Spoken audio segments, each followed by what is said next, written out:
Yes. Hey, hello there. How are you? Oh, I just I am happy I'm not the one pushing the buttons tonight. Hi, everybody. Hi everyone. You've recovered now then after all that? More Oh or less. yeah. Yeah. I had the toothache. So after the Irva conference, I had 2 nights where I was not sleeping because of my teeth. Oh, So nightmare. just getting back on track with the sleep. Yeah. Must have taken it out of you quite a bit as well, all that. Yeah, I took 2 days off from work, so I can sleep during the days, but it was quite hard to sleep in like 40 degrees and bright Yeah. sunlight. So Oh. Well, you did a good job anyway. oh, decent job. Yeah. First time practice. Well, you stopped the legs in the air thing. Hi. After 5, yeah, I did. And let's leave it at that one. Yeah. Hi all. Hi, David. How you all doing? Yeah, good. Is that your man cave, David? No, this is a lovely stone cottage in Wales. I'm on holiday. Oh. Which part of Wales? North. Uh, a little bit away from me then, but not too far. Yeah. Look at this. Ooh. Lovely fireplace and everything. Very nice. I don't really need because it's quite warm, but Yeah, you've picked the right weekend for it. well, the forecast is it's going to rain solidly all week, so Oh, see how we really? get on. Nightmare. Hey, Jimmy, long time no see.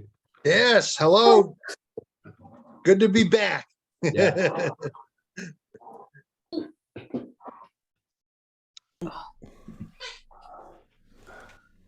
Well, give it a couple minutes in case anyone else pops in. But we've got no real agenda for tonight. Just thought I'd see how everyone was. If they got anything they want to discuss, maybe discuss the Irva conference for the people that went to that and watched it. See how we get on.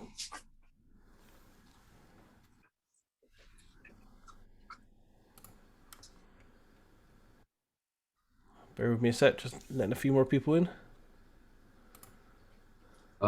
I didn't catch, Henny, what you were doing. I didn't get to see that portion of the conference. I don't, maybe others know, or maybe they don't, but maybe when we start, you could go over that.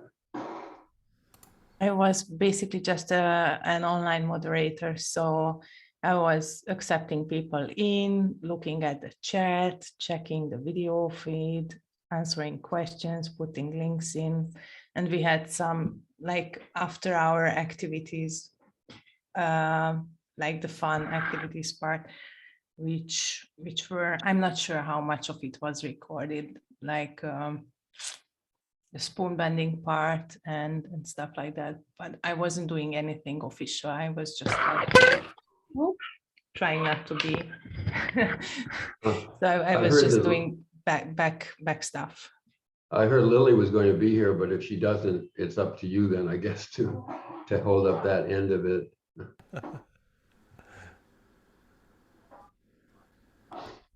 Were you able to bend the spoon? Not me. How about you? I'm not into spoon bending. How about Daz? Daz, you've been around all over. Are you a spoon bender? No, I don't partake in such shenanigans.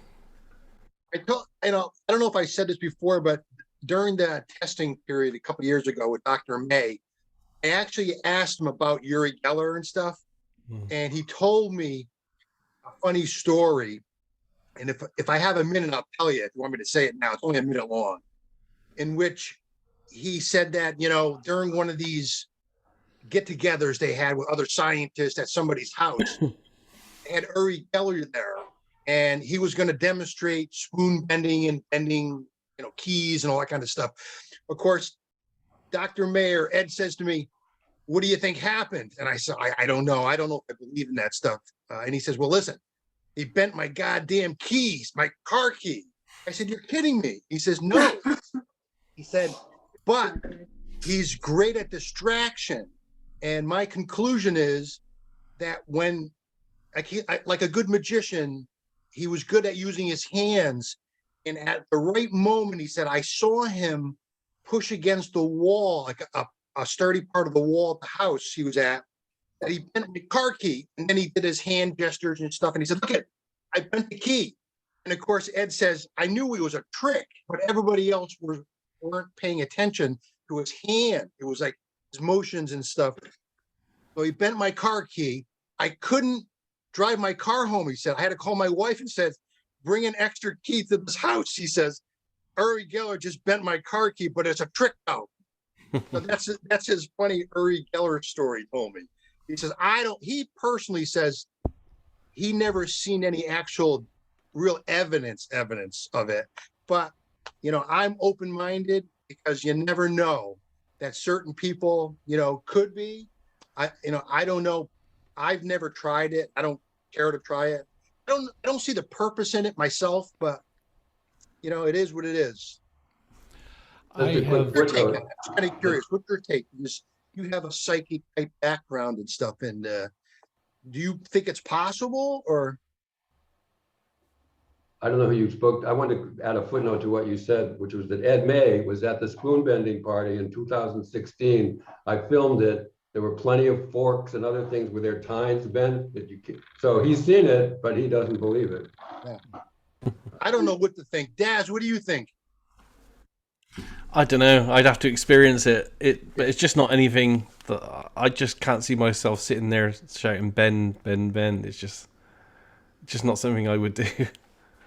I was at the Irva spoonbending party, and on my way back to San Diego, I was thinking about it, and I said that would make a good episode of Mysterious World. So I wrote a script when I got back, and I've got footage from 1974 of Uri Geller doing key bending, and I've never got why one would want to do key bending, because it makes the key useless.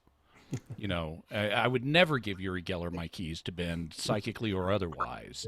Right. And in the video, I have what I will point out in the Mysterious World episode. I will be pointing out. It looks to me like he's pulling a trick here. That this is not real what he's doing. But in going to the Irva spoonbending party, I bent a 3mm thick stainless steel spoon without using the force that I would have expected to use on it. So I'm open-minded on the subject. Yeah. It's definitely an interesting one. I'd like to see Yuri do it under scientific conditions with cameras maybe around him, but also above him as well, looking downwards. But I've never seen him do that. He does seem to be quite a good showman in controlling the audience. Yeah, I've seen him do some sketchy things. I think that he can do it for real, but I think he gets lazy sometimes. My opinion. Yeah, that's the rumor. Yeah. And it's not just the spoon bending. The test he did at SRI, for example, the remote viewing stuff in the canisters and stuff was very interesting. So yeah, I'm open-minded on him. But saying that, some of his latest revelations on, I don't know if you guys get it on his Facebook page about alien invasions and all kinds of stuff like that. No, that's just a little too out there for me. About that. Yeah, there's a lot of strangeness there. He is quite the character, though. He is, yeah. No, he is. You don't know what to think. If he's somewhat legit, not legit, if it's part of his act, the bigger picture. I mean, he supposedly is or had a background with intelligence, so it could be the whole game. Right. Yeah, he definitely has a Mossad kind of connection. There's a great book by Puterich in the 70s talking about how Yuri got his abilities, which was allegedly from a UFO encounter. Yeah. Now that book's amazing because it also details that, a bit like the hitchhiker effect that we've got nowadays, the hitchhiker effect started off by following Yori, and it went to other laboratories that were trying to do Yori work. So Yori was having this thing back then where they were getting tape recorders that would take weird messages, and they were getting all kind of reports and stuff that would appear out of thin air. And that kind of phenomenon happened in other labs as well that were interested in Yori work at the very same time, with the very same kind of weird space entities involved. So think of it what you want, really, but it's really interesting to read that book. And I believe Lance Mangia is doing a documentary on Puterich at the moment and on all his work. Because Puterich also did some very dodgy work for the CIA and intelligence agencies in all different fields as well, and he's doing a documentary on all that, which should be out soon. But get the book if you can get it. It's really interesting, and it's very similar to what Ingo described when Ingo talks about when he saw these intelligences on the moon called the Doma or Daughters of Ma. It's very much like the group. I think Yori called them the Nine, the group of 9 that everyone's heard about from other bits and pieces. So yeah, it all seems to be very, very similar material that's banged around people. Is this Dr. Persinger? Is that who you're talking about? Michael Persinger? No, a guy called Puterich. I can't remember. Andrea Puterich, I think, okay. if I'm saying it right. Yeah. Because I know a Dr. Puharich, that's it. I'm terrible with names. There's a Dr. Persinger from Canada who researched Ingo. Yes. And he found some interesting results under controlled conditions and everything else there. And he talked about the 9 having some interesting, whatever you want to call it, conversations or remote viewing stuff or whatever regarding that. I don't know. I'm like you. I have to experience something really to get a grasp of it, So I'm neutral on the subject. I did talk to him about that Ingo research, and he said at one point they put the God helmet on Ingo and they could record his brainwaves. Yeah, it's at 7 hertz, right around there. And he said they had a library, so they knew how to match results. So they knew when Ingo was remote viewing something in the room, it did a certain frequency, which they knew. Right, yeah. Yeah, and when he did something really far away, it did a different one. So they knew that when he was doing a target, wherever he was either remote viewing close or far. And he said to me that when they hooked him up to this, when Ingo did one of his moon sessions, and he was talking to this group of, aliens or whatever on the moon, and it was showing the far frequency on that one, which is quite interesting. Now, I heard from a person I'm friends with who's a scientist. He said that the Monroe Institute early on, not later on, early on, were recording brain waves of psychics at the Institute. And then what they would do was, I believe he said the CIA was involved. I don't know that. But they would take people in, like say Joe McMonagle, record his brain waves when he was in that state, like Ingo was with Dr. Persinger. And then what they would do is replay them back for another person and then see what happened. And apparently what would happen was that the person being tested that didn't know it was becoming psychic because the brain waves of, say, Joe McMonagle was being played to them back. Now, I don't know if they did that currently at all, but I know from what I was told that it was a real phenomena that was happening. So if you weren't even psychic, you could become psychic by listening to this original hemisync or whatever they called it at the time, but it was actually somebody else's brain waves you were getting in your head and then getting a result. Now, I don't know if anybody else knows anything about that. I just was learning about it recently and stuff. So, I mean, it sounds interesting. And if the CIA was involved in it and funding, that there's something to it. Yeah. If you read Joe McMonagle's book, Mind Trek, he talks about his experience with the Monroe Institute, and he spent a lot of time there, and they were doing a lot of the hemisync and inducing his states, and he did a lot of work there. It's very interesting, this book, Mind Trek. Yeah. I recommend it. The original Fort Meade viewers also did HemiSync at the Monroe Institute. Paul talks about that in Reading the Enemy's Mind rather extensively. I know that I don't know much about the Monroe work after Stargate, but I do know that Persinger told me that they did the same with Ingo's frequency as well. They had a recording of it, and they could play it back, and someone could essentially use it. And anybody could use it and actually get some positive data from it. Yeah, I heard the same thing. Yep. Yeah, I don't know what happened to all that data though after he departed. I'm hoping that it's probably in some kind of archive somewhere. Yeah, another aspect of Persinger was that he said that Ingo had on the right side of his brain unusual structures, and that dovetails with Dean Radin's talking about the caudate and the putamen as possibly related to remote viewing. And Gary Nolan, the Stanford researcher, just posted yesterday that he thought that if remote viewing was real, it was related to the caudate and the putamen. So those structures are becoming quite interesting. And there's also DNA stuff. I don't know if we want to talk about that today with Dean Radin. That's also developing. Yeah, sounds great. Yeah. Whatever you guys want to talk about, we can discuss. Happy to do that. Daz, I'm kind of curious. You've been remote viewing a long time, and I Not know that long.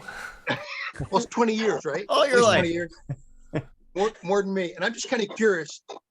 Do you think, or do you want to say, do you think that there's much more to remote viewing than just, for example, taking a few years courses with, say, CRV, whatever? Do you think there's something else missing purposely that isn't being said?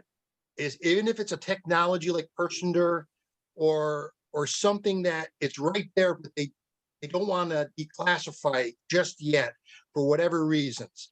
I believe there is. What's your take on it? I haven't seen any evidence of any kind of technology that's hidden from us. I think, though, from all my research, and that involves stuff outside of remote viewing as well, that we would benefit as remote viewers from looking at some of the other psychic techniques and maybe incorporating those and not being so closed-minded. Can I just say something too? Yeah, go for it. From Joe's book, once again, Mind Track, he talks about this quite a bit in his how he changed from when he first started, and he wasn't quite sure if he was psychic, and then he has this near-death experience. But as he goes through his development as a remote viewer, he says he goes through these stages where he begins to really believe. Yeah. But it even goes past that. He says he gets to a point where he knows, which, we don't like to say, but that's what he says. He gets beyond the belief to where he just knows. Mm-hmm. And, I have to say, I can relate to that in some senses, not as an RVer, but with my own psychic experiences. Like, part of my quest to discern, because I realized at a certain point, maybe 20 years ago, that discernment was a real key in this. Like, there's a lot of information coming into your brain. You've got to work through it, and you have to discern. And of course, I prayed and I asked for the gift of discernment, but I also looked at the mechanics of discernment. And I started to do simple things like deciding if I was reading a lie or the truth in a magazine, or if I was seeing a lie or the truth on TV. And I would just exercise myself. Is that truth or is it a lie? And why is it? Why not? As you, sort of develop your own psychic skill, you recognize in yourself what you're doing and how you're discerning. And you get to a point where you've got more confidence. And this is what I was talking about when I was mentioning at that time that Ingo says that remote viewing is an experiment in psychic ability, because it's just allowing you to use your psychic ability, and it's giving you a protocol to guide your own ability. And I've been watching Deborah, the psychic Deborah, who's in our group, and she was doing an interview with a woman who was a channeler, and this woman had been asked to do RV but not allowed to talk to her guides, and she couldn't do it very well, but when she talked to her guides, she was extremely accurate and efficient.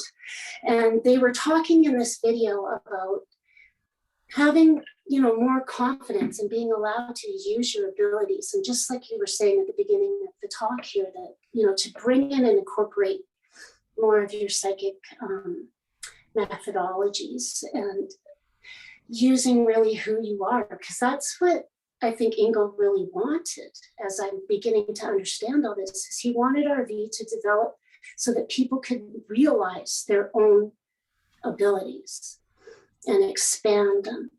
And he wanted there to be guidelines because it's very chaotic science and you do need to be really careful. But I would recommend Joe McMahon's book, Mind Trek. It's extremely good. Yeah, all Joe's books are a great read. Yeah. I'll just bounce off of what Deborah just said. My first time here. This is wonderful, guys. Oh, Hi there. I've been out of it for so long and Yeah. found out about the Irva conference, and it was so exciting, and it was just a wonderful time. And I find myself this week, I have a load of VHSs dating 22 years, and I am digitizing them. So I've been getting a lot of RV stuff this week, and just to affirm what Deborah was saying, the discernment, they had so much experience that they did exercise that discernment. Like Joe McMonagle would say, "You're giving me the wrong feedback." He would like flat out say, "You are giving me the wrong feedback. Now show me the correct feedback. I know it's wrong." And then another time in a story I heard today, they gave him coordinates. It was, I think, about Iraq or the desert or whatever. They gave him coordinates for a particular location. And he said, "There's nothing here. This is like just rocks and sand, and there's nothing here. These coordinates are wrong." It turned out they were wrong. And he was given the coordinates for like just the middle, like the desert. So I do believe that it's all part of the psi knowing that we do develop, and that I know we all struggle with this, like our self-doubt, like a lot of self-doubt.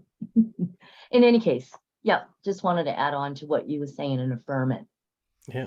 Hello. Yeah, I'd like to get back to Jimmy's question or point, if we could. And I want to say hello to Mark Turner, who I haven't seen for a long time and just recently joined. And hi to Joni too, hadn't seen her for a long time. But back on Jimmy's point, you may have seen it, Jimmy, but maybe others here haven't. The Dick Algier was on the DAS chat, and he talked about the use of sound, but he believes that that's where the advanced technology is. And that stemmed from an incident with Glenn Wheaton, when Glenn said, "You guys are doing amazing. You're using a teaspoon when there's a plow available." So I guess Dick did more research and figured that maybe that was the technique that was, but we haven't seen any hard evidence of that. But I suspect too, he may be onto something there. That's just, on your point there. But yeah, as I said, also try the other techniques as well. Don't leave yourself shortchanged with just looking at remote viewing. There are a lot of classical psychic techniques that, if you use them within the remote viewing protocols, they may be able to give you good data. I got huge amounts of amazing data, not in scientific protocols, I will add, but amazing data for many years using the classical psychic techniques. So they may offer you something. So I would explore them. Can you give an example of one that you found useful? Well, the key biggest one was using meditation, and using meditation to allow yourself to go into such a deep state of consciousness that you almost felt like your body didn't exist anymore. And then at that point, you could essentially, what's the word for it, wander maybe, or explore anywhere, just like remote viewing, but anywhere in time and space. But it felt more physical than I've ever had in remote viewing. But that came after many years of meditation work. But meditation, I say, is is the most important thing I would do other than remote viewing. Yeah. I haven't. I've read about like the hemisync techniques, and I have a basic understanding of how the binaural beats are supposed to work and so forth. But I have yet to actually try using them for anything. Does anybody have any experience using it? I had no luck. I tried it, and I had no luck. One of the techniques I found by accident that worked for me once in a while is I've been practicing the Wim Hof method. It's a combination of breathing, kind of like a meditation, and then cold training. And my own theory right now is that there's many ways to get information, data, real data. I think RV is the best structure for it, but I do believe what Dad just said regarding try everything else. One of the things I noticed is that by doing cold training, I believe you go into a basic fight or flight response, your body. And when you put your hands in cold water, ice cold water, say 40 degrees, all of a sudden your brain shifts to where the cold water is. And then I have found myself, that works for me, getting more data. And all of a sudden something will pop in about the RV session I just did that I wasn't thinking about. But because I was distracted by doing cold training, even playing my guitar, if I do for 20 minutes, I noticed that all of a sudden I just said, oh, about that last target I did, here's some more information. I'll run over and write it down. I think there's many ways to get information. I think you have to start with a basic construct, which is remote viewing, some system. And then I think there's other avenues. I think meditation, breathing, I do cold training, which works. I think if you're an artist, I mean, sometimes when I do art, all of a sudden I'm thinking, oh my God, I just remembered this. I run over to the whiteboard, write down a few things. I think there's a lot of ways. I think we're limiting ourselves if we just think you can only do whatever method and that's it. You're in the session. I don't believe that. I think the session is ongoing, even though you close it out. I think you can still get little tidbits now and then, here and there, or whatever. I know I don't usually do a session more than once, but occasionally I'll do a second session and a third one. And sometimes they get nothing during the session. And then an hour later, I'm at a store and all of a sudden, bam, 2 or 3 things pop in regarding it. So I think everyone should be open-minded and just pay attention, I guess, is a good word for it. You know, it's just my opinion. And that's my story. I also think of dreams, what dreams may reveal, and divination, I Ching for wisdom, guidance, insight.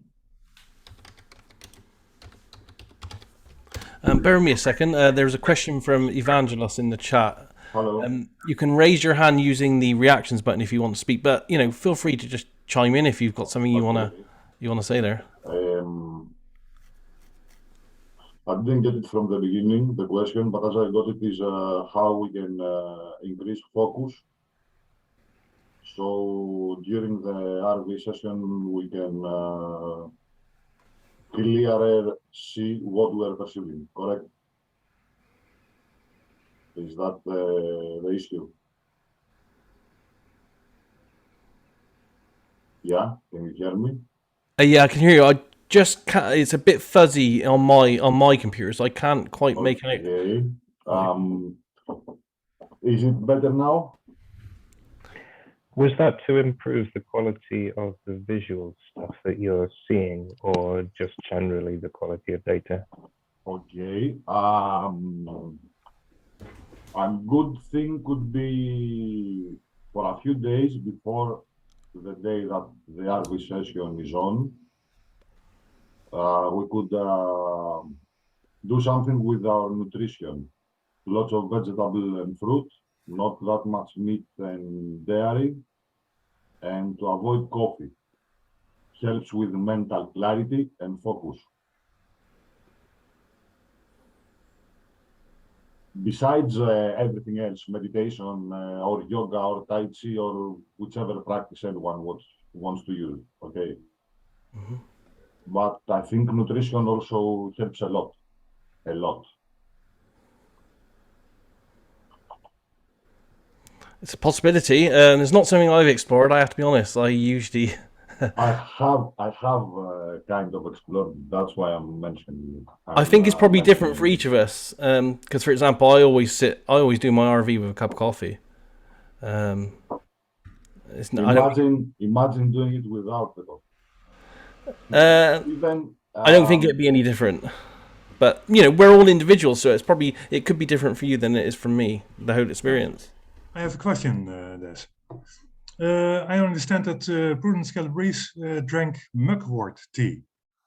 Does any of you guys have experience with that? Yeah, I have. I know Mark who's here has.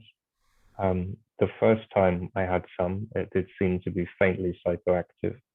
It didn't hugely improve my RV performance, but it certainly didn't hurt. And after the first time, I never really noticed a psychoactive effect. So I guess you build up a tolerance instantly, or I did. And it's just a nice tea to drink. I quit caffeine in January, so I just drank loads of mugwort, and my RV stayed the same. But it's pleasant tea.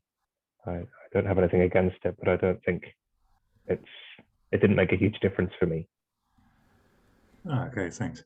Too bad. About mugwort tea. We're talking about Question mugwort along tea. these lines. Yeah, we are. I wanted to say something about mugwort tea, if I might. That is that Transdimensional Systems recommended it highly, used it a lot. Athena, one of the best viewers, used it regularly. I tried it, didn't find much use for it, but so it's an individual matter, I guess. Just wanted to add that. I have a bit of a question along these lines because I don't find that too many things really make a difference myself, except for the meditation, which really helps. But now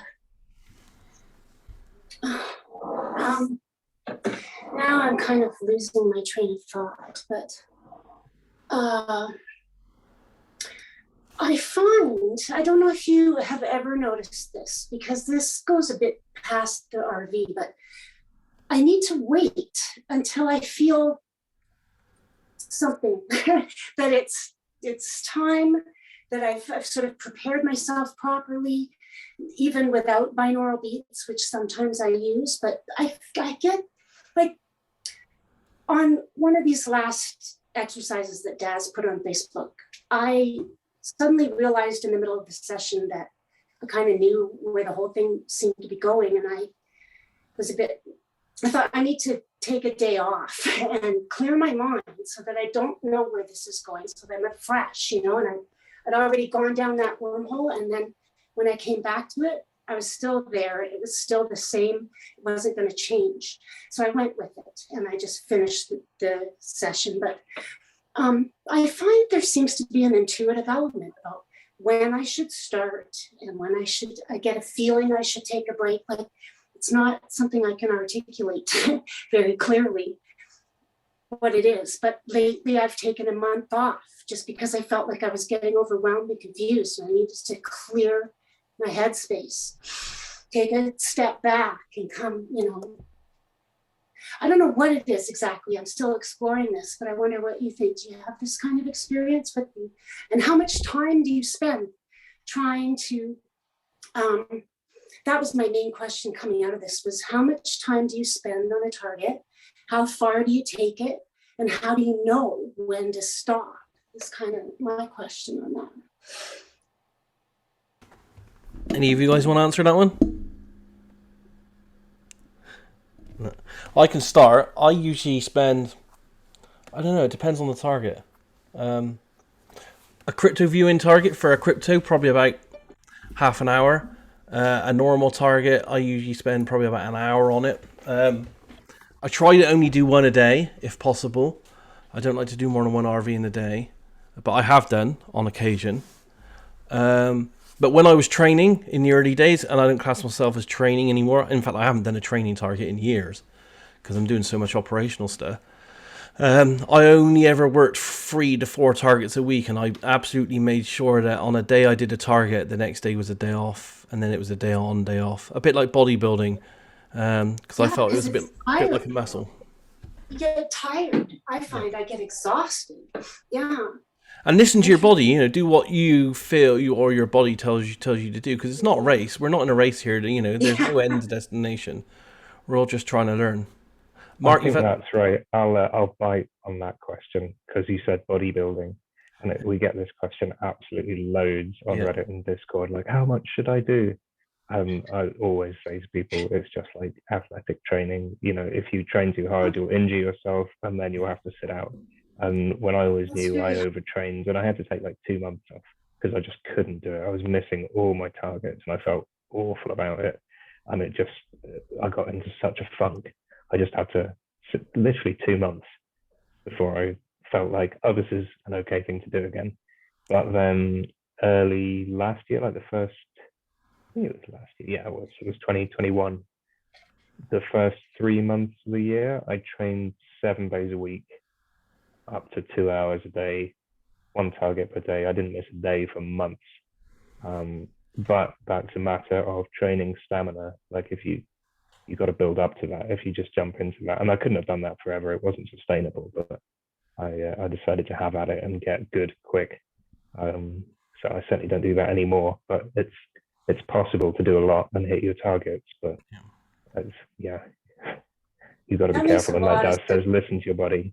Yeah, the bodybuilding analogy is great. Thank you. That helps a lot because it seems like you don't want to go off on the wrong track. Like you can get on a signal that you feel you're on, but then it just seems to explode into a bunch of other things, and all of a sudden you're thinking, and this is, I guess, the importance of the tasker and the monitor to be there. I think I'm getting to the point where I may be ready to work with the monitor. So yeah, thank you. Thanks. For no worries. Mark, you had your hand up first? Yeah, can you hear me okay? Yep. The point I was trying to make, I guess, going back to coffee versus tea versus, what does this do? What does that do? It's all, in my opinion, part of the ritual, just getting yourself in the frame of mind to go do some viewing. So what works for somebody, like you said, Des, might not work for someone else. Yeah. Most of RV is ritualistic in nature. Yeah. We all have them. Like at the end of every session, I always write end. And for me, the moment I finish writing end, that's it. It's over with. I go do the next job, and I literally do not get any more impressions. It's just I've taught myself that that's it. It's all over with. But for another person, it could be different. That's why I'm a great advocate for people exploring the different methods out there, because there isn't a one fit method for anyone. We're all individuals, and even within those methods, like CRV, which has its different styles, depending on who's teaching you it. I think that's the best way ahead for it, because we are all individuals. We're not robots. You can't teach a single method to every single person. You have to adapt the teaching to the student that's being taught. Ritual. Sorry, can I just do an argumentative counter? Go for it. It's not really argumentative, but I think there's a lot to be gained from challenging those rituals, because you end up going, oh, I can't do it if I don't have my tea or my lucky socks or whatever. I remember the first time I tried to do RV without a paper and pen, I couldn't do it. I needed to get a writing implement and poke a slice of dead tree, otherwise I couldn't be psychic. And now I can do it without, but it was a bit of a shock to me how dependent I was on that because of the training myself to do it over and over again. I think we should challenge those things and overcome them in ourselves, become better viewers. That's a good point. Yeah, that is a really good point. And in my early days, what I used to do is I used to make myself do RV anywhere. So, if I was at work, I would do it actually at work at my desk in a room of 20 people, just to see if I could do that. I did it on a train once, on a plane once. So, get out of your comfort zone, go to a coffee shop and force yourself to get out with all the noise and do your RV session there live. Vary it up, mix it up.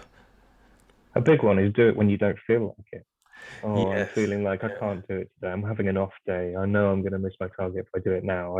Then do it. Yeah. Because I've done that and it's worked absolutely fine. Yeah. Excellent. Thanks, guys. Henny, you were next with your hand up. I am actually going to chime in and agree with David on that one, and that's we had this Irva conference, and Sandra was giving us a speech, a talk and a workshop about some of her works and how to work profiling personalities, drawing personalities.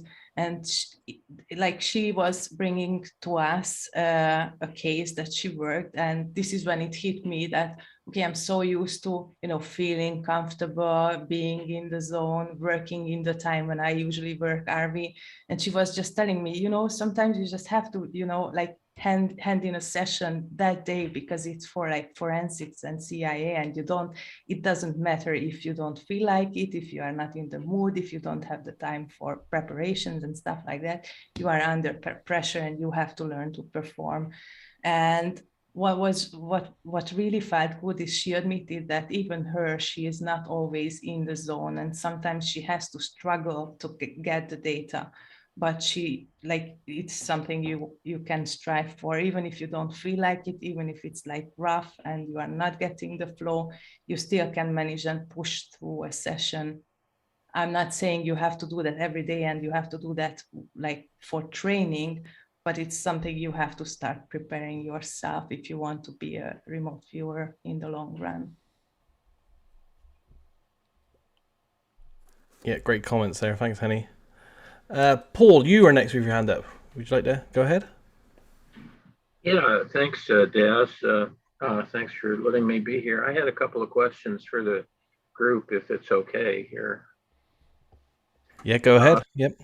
Thank you. The first question was Dale Graff, some time back, had talked about when he had gone to Moscow that there were people that he met who would work a particular facet of the RV target for as long as 5 or 10 minutes until they got clear. And that kind of goes against the CRV training and perhaps some of the other types of RV training where they say that you really need to get an impression within the first few seconds or else move on, so that you don't have a chance for the monkey brain, left brain, whatever, to interject imagination. And I'm just wondering what the feeling of the group is about how long you can dwell on a particular thing, like taste or smell or color, or, until you get it. Do you keep moving, or do you sit there and focus until you're really 100% clear what you got? Any of you guys want to answer that one? Go on then. I would expect to get it. And if you don't get it, many things don't taste of anything and don't smell of anything. There's nothing there. And if you sit there trying to get a smell and it doesn't smell of anything, eventually you're going to get a smell and it's going to be wrong. Just ask, what does it smell like? Get something or don't. If you get nothing, move on. Yeah, if it's not within the first 1.5 seconds and maybe later in your session 3 seconds, that to me. Yeah, maybe if you got distracted the first time, give it another 1.5 seconds, but don't sit there for ages, because you'll start making stuff up, I think. My take is, I think RV is hard. I don't think it's real remote viewing is very hard. I think it's a lot of things come in play. I don't think there's a right or wrong answer. It may take me 20 minutes to get an impression. I just did a remote viewing for Gaz on the whatever moon thing there, and the first 10 minutes I thought nothing's happening, and after about 15-20 minutes I started getting some data coming. I could have quit and said I'll do some other time. I just kept and waited, and then the information flowed in. So I think it's just like everybody, we're all different. I don't think there's a time thing. I don't think at all. As a matter of fact, I don't even believe in time since remote viewing. But I just think we're all different. We're all human. We're all different. And I think remote viewing, like I said earlier, once you get a basic system down, I think that's a ground floor. And then you have to, like Daz says, you got to see what works for you. If drinking a certain coffee like Daz drinks, I do something weird every time. I play my guitar, I drink soda, I see what happens, I experiment. And then the end result is your feedback. If your feedback works on certain things, keep that routine down or whatever. That's just my opinion. And Yeah. Yeah.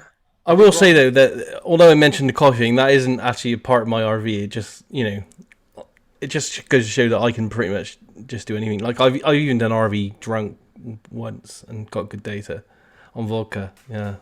So yeah, it doesn't, to me it doesn't matter. But yeah, you should. And I've said this many times. The key to me with becoming better at remote viewing was in a day when it just clicked into place and I trusted myself. I trusted myself in a way that I just didn't. And we say this quite a lot in the Discord server. I get to I'm at a stage where I'm going to swear here. I just don't give a fuck about any RV projects I'm working. I don't care if I hit it. I don't care if I miss it. I'm just agnostic to the entire thing. To me, it's just a job. I'm just doing it. And then I essentially move on. And I think that detachment from it and not having an ego invested in it was the key for me in personal development and improvement in what I'm doing. But I can't tell you how to get there other than it took me a lot of years of practice to get to a stage of not caring anymore. Yeah, absolutely. That matches exactly what I was going to have as my second comment or question. To go back to the first one, my personal experience is that I can't move from topic to topic too quickly. I need, probably 5 or 10 seconds at least, and not just 1 or 2, but it's probably an individual thing. Regarding what you just said about, not caring and just having confidence, my personal experience with RV goes back probably 12 years now. And the first 10 of those were just about the worst disaster you could imagine. I went through CRV without ever really having any success at all. I mean, we're talking all the way through stage 6, just nothing. And about just shy of 2 years ago, I took a class with Brett. God bless you, Brett. And I had for weeks and weeks the same disaster. Nothing was successful. And I finally just hit rock bottom. And then I had a session where I said, I just don't really care. I can't do this. I'll do it one more time. And I absolutely nailed it. And from that point on, I just know I can do it. And I just don't really care. I don't, there's no stress to it. Everybody's talking about how you can only do 1 session a day, maybe, or 3 a week or something like that. I could do as many as I want because there's zero stress to it.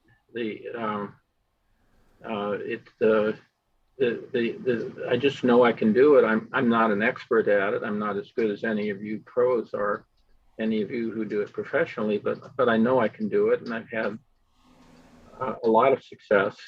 And ever since Brett got me over the pits, thank you, Brett.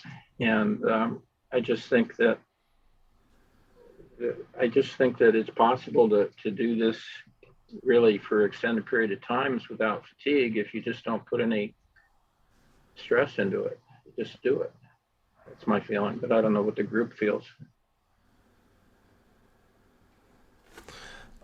John, did you have something to add to that? You're muted at the moment. I'm sorry. Yeah. This relates to that in terms of what's the best thing you can do to remote view successfully.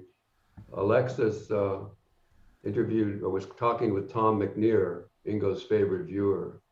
And Tom said, the thing that Ingo told me about why Tom McNear was so good, better than Ingo in this respect, was that I refrained from forming a concept of what I was remote viewing. I could just delay that and delay that and delay that. And Ingo said he himself couldn't do that. So that's just another maybe individual thing, but that's what Tom McNear was telling Alexis about what you might want to work on as one of the best techniques to try to develop. Can I ask something more about go for that one, John? So how could you do that? Because John, I mean, you're coming up with so many ideas or so many concepts regarding the session, the descriptor. How can you delay your concept also images? Tom simply said that, he hardly does any cool down. He just takes the tasking and goes into it and keeps his mind calm. He didn't give any specific advice on that. But for me, and I think many others, meditation beforehand really helps quiet the mind. And then when you're in session, just try to stay in that space. It's difficult, admittedly, but that's about all I can say off the top on that. Thanks, John. And I was just thinking, isn't that the purpose also of the AOL break, to kind of get it out of your head, what you are thinking, what you are forming, and then hopefully transition back to, okay, I got that out of my system, now back to perceptions. I'm just asking that as an open-ended question. Yeah, that is what CRV AOL sequence is about. But it just takes time for someone to actually trust that process, I think. To say to yourself, like I put the pen down when I didn't get the AOL thing. I literally do say to myself, okay, thanks for that. And when I do say it to myself, I do mean it, okay, let's move on from that now. And I do, I don't know how I do it, but I do have this kind of process where it's almost like, I just almost like see a wipe in my mind of that, that's put aside. It's gone. I'm trying not. I just do not dwell on it. Yeah. But again, all this stuff is like everything in life. It's a practice thing. You have to practice it over and over. It's the thing with, and it's not just with remote viewing. It's the same with all classical psychic techniques. No one came to this, with channeling, tea leaves, tarot, you name it. And I've tried it all. You don't just pick it up and you can do it. It takes weeks, days, months, years to become adept at using any of those techniques. And we're just doing the same with remote viewing. And I say this to many people, you're not learning anything new. You're learning about yourself. All this is learning about you and how you process information. And we're all different in that regard. Yeah, and just as you were speaking, all of a sudden those words from Carlos Castaneda came to mind. Stop the mind. Yeah. Stop the mind. Like, it's a learning to stop the mind that we learned from Don Juan back in the 70s. But like Paul was saying, he said just now as well that he had a time where he went, he had all these bad RV sessions. And I say this to people all the time, you should crave the bad RV sessions. You should want the bad ones. Because that's the ones you can learn something from. Every bad RV session, you go back through it, look at where you went wrong, where it went off course, what happened. Think about your internal processes. Make notes on the RV session on top or on a separate piece of paper and keep it with it. Because when you start hitting the target week after week, month after month, I do that quite a lot. And I think Niam's here as well and the rest of the people I work with, quite a lot of the people I work with. That's fun, but you don't learn anything new. It just becomes run of the mill. You're not learning anymore. I mean, you may pick up the occasional little bit of detail, something new might happen in your RV, but generally you get to a plateau stage at that point and you literally, you aren't learning as much as you can do when you miss the targets. So when you're missing the targets, even if you're missing it a little bit, don't see that as a failure. See that as a really good chance to learn something absolutely amazing and just learn one thing from every RV session. Do that hundreds of times and you've learned a huge amounts of information. So don't get disheartened with, missing. Missing is the best part, in my opinion. I would love to miss more. I agree. Like, I remember when I was initially practicing and training, like every time I missed, that was like the gold right there. Because then you actually see exactly how you went wrong, and then you can like self-correct. Yeah. And yeah, when you get things right, it's nice. It's like, oh wow, I got it right. But there's nothing happened.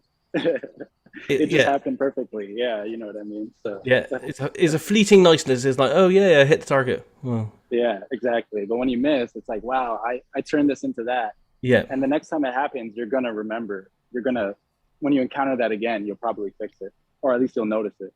Yeah. Jimmy, you've had your hand up for a while. Go for it. Yeah. So you mentioned the Andrea Puharich book on Uri Geller, and someone provided a link to it on Amazon. It's an older book. I was looking at urigeller.com, and it appears that entire book is online at urigeller.com. So I posted a link to that in the chat that people can get if they want. Also, they have a whole bunch of other books at urigeller.com, and it looks like many of them are online on the website, available for free to read. So I just put that up in case people are interested. Yeah, Also, great resource.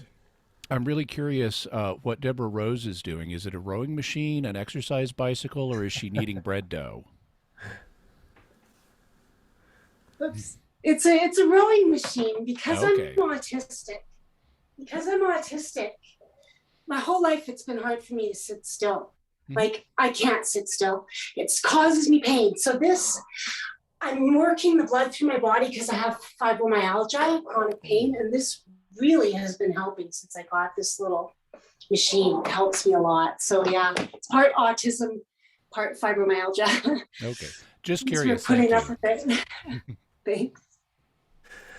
Okay, so we ain't got any hands up at the moment, so let's talk about some of the other things, because quite a lot of us here, and I saw some of you guys at the Irva conference, and a lot of us here watched it as well. So, yeah, what are your general opinions on how that went, and your thoughts in good bits, bad bits? Anyone want to start off with that one at all? I enjoyed the conference. It was the first time I'd been to one, and I thought it was fun. I enjoyed the evening entertainment. On the first night, they had a talent show. On the second night, they had a spoon bending party. The talks were interesting. Where I thought, one thing I thought they could have done better was communicate with the attendees in advance about what had planned to be a tour of the area, because the conference was being held in Menlo Park and SRI is right there. Because of COVID concerns, they ended up not having a bus. And so what they did was they turned it into kind of a self-guided scavenger hunt. They gave everybody directions to the different tour sites and then invited people to go either by themselves or in small groups to these tour sites and get pictures of themselves there. So it became a kind of scavenger hunt so you could get to the most of them. And that was all fine. I was disappointed they didn't have a bus, but I understood why. But I think they could have communicated better, because it was kind of it seemed to be kind of a last minute thing that got announced. Yeah.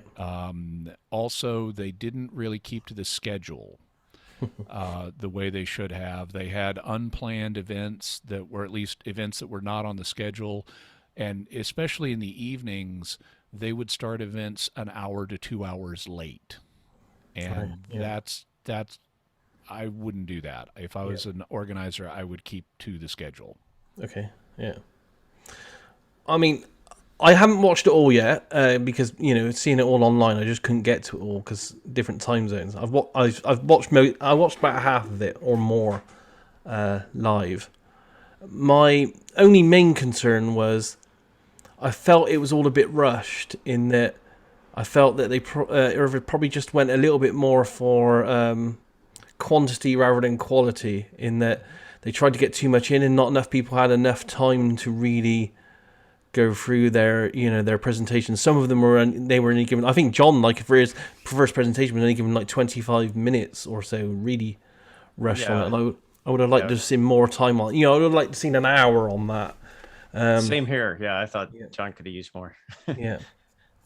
So that was I think that's my takeaway from it, is I would have liked to have seen more time for presenters, and maybe if you have to have slightly less presenters to get that in. Lily's here, so she was the online coordinator and did a fabulous job and put in all kinds of hours. I'm not on the board, but I'll report back to Deborah these useful comments that you both have made, and more comments too. And I don't know if Lily wants to say anything, but she just did an amazing job. Yeah. And let me just say too that you may not be aware, but Alexis, who started the largest Facebook group, and his friend Min were the tech guys, and they coordinated this so that the online people and the in-person people, for the first time, sorry about that, were able to have a successful joint event. And that was largely due to Alexis and Min, who were volunteering. Sorry about this phone. That's all right. And that was a very nice aspect of it. I mean, I was there Yes. in person, but I could tell what people were experiencing online. And I thought they did an outstanding job. Yeah. Including the online people. Yeah. Yeah, the online part worked absolutely fantastic because we were all there listening, and there was lots of chat in the chat board as well. So that was a good element alongside. Yeah. I was amazed at how they coordinated the online people with the live. Lily did a great job, and I actually liked playing Pictionary for the first time in my life. So it was like we played games, we chit-chatted, and we had a ball. We had a party. It was fun. Yeah, that was really fun. Definitely really fun. And you were so good. Yeah, she guessed a lot of them. So yeah, the points that a few of you brought up, actually, we completely agree. In fact, we discussed this last night during a meeting about what we learned this time that we will apply to next year. But the thing is, we had 2 months to pull this whole thing off. And it was just a miracle that it actually happened. It was, there was so much involved, and so we completely agree. I have a question for the group. So IRVA, the International Remote Viewing Association, has actually never gone overseas for a conference. So I'm asking the group here, what are your thoughts on doing an IRVA conference overseas, in Europe, somewhere? Go ahead. Hey, how do you feel? Your ideas, give them to me. I'm guessing the it's a big Europeans place. would like that. The world is a big place too. I mean, so like, where are you talking? Antarctica? Or are you talking Australia? I think it would kind of make a big difference, I think. That's why you're here. That's why I'm asking. No, I mean, like, someplace in Europe, I'd be up for that. Yeah, why not? Yeah. There are a lot of great viewers all over the world. So I think one thing that would help with that is if there's a similar parallel online conference that is coordinated as well as this one was online, to make it available. Otherwise, you'd probably plan on a smaller group of in-person attendees, but you could still pick up a lot of international and American online attendees. Well, there definitely would be the online aspect as well, and we hope that it would be at least as good as this last one. We're aiming for better. Yeah. Can I ask, because we didn't see the whole room coverage, how many people were there in attendance, and how many people were online at this last one? In total, I believe, I know, there's 241 people, 241, and in person there was about 100. So okay. The rest were all online. Yeah, it's so accessible. So it's a really good option. Yeah. I mean, my thoughts are, if you did it in Europe, because I have to be honest, I have spoken to Deborah about this, because she knows that I've done a couple of smaller RV events in London, invite-only ones. You probably wouldn't get 100. You'd probably get about 80-ish. And then there would be on the online element. But there again, I don't know if you did enough advertising and opened it up enough to enough countries, because it's RVs emerging quite well now in Germany and places like that. You may get a slightly bigger attendance. If I may, one thing I thought was really amazing about this past conference, even though I did not attend in person, I was amazed at the low cost of the lodging and the meals. I mean, I can't think of many conferences where you get as much bang for your buck as the IRVA conference did. So, if you could pull that off in Europe, that would be awesome. I would love to do it, but I don't think, like London, I'm not counting on it. I don't think so. Not at the moment. The way prices are skyrocketing out of control here at the moment. Yeah. That's definitely something to think about, to factor in. Good point. Yeah. If I could lobby for the same place again, which is probably not going to happen, and I hear it's going to be 2 years or maybe 3, before there is a conference. So I'm urging people to lobby the Irva board to have one next year if we can. Well, John, you heard wrong. Good. We're gonna have one next year. Well, that was from Nancy Smith and her husband Sam. Just to say, they did an amazing job too. They dropped everything to come to the conference because the previous host got sick and couldn't host. So Nancy Smith filled in a wonderful job, and her husband Sam was a cello player too. What I was going to say though about the facility, because the Catholic Diocese of San Francisco owns the property, here it is in the middle of Silicon Valley. It's worth fabulous amounts, but because there's no taxes on the church, this property is very beautiful. There's quiet, you know, you turn on the hot water, it's immediately there. The food is great. Everything was well organized. So it probably won't happen again in the Bay Area, unfortunately, which is where I live. But in New York too, I hear the conference at SSE, which was upstate, was very good too. Vegas is so many problems with Vegas, in my opinion. But anyway, so that's not overseas, but if we go back in the United States, maybe in the Midwest somewhere or something. There's a comment from Dimmy in the chat saying, you know, maybe a poll would be the way to find out. And like, yeah, Irva should maybe organize a poll and we could put it on all the different, you know, places like on Discord, Reddit, on all the Facebook forums, and see what people say, see what they want. Yeah, I love that. Thanks, Demi. Any other comments on the Irva? I have to be honest as well. I did send I don't know if Deborah talked about this, but I did send her a letter today because during one of the presentations, the Stephen Schwartz one, I saw quite a lot of comments in there about some of the statements Stephen Schwartz made about his 2060 project. And I don't think they were addressed enough at the time, and Stephen started getting a little bit aggravated by the comments.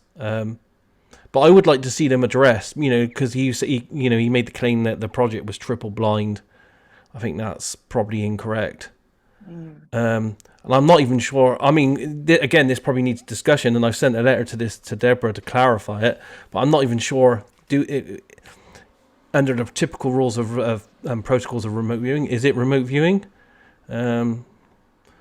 Because, you know, not only were the people that were given the information informed of what the target was, they were actually in communication with the person that tasked the target, giving information and asking for more information live during the RV session, which is, you know, one of the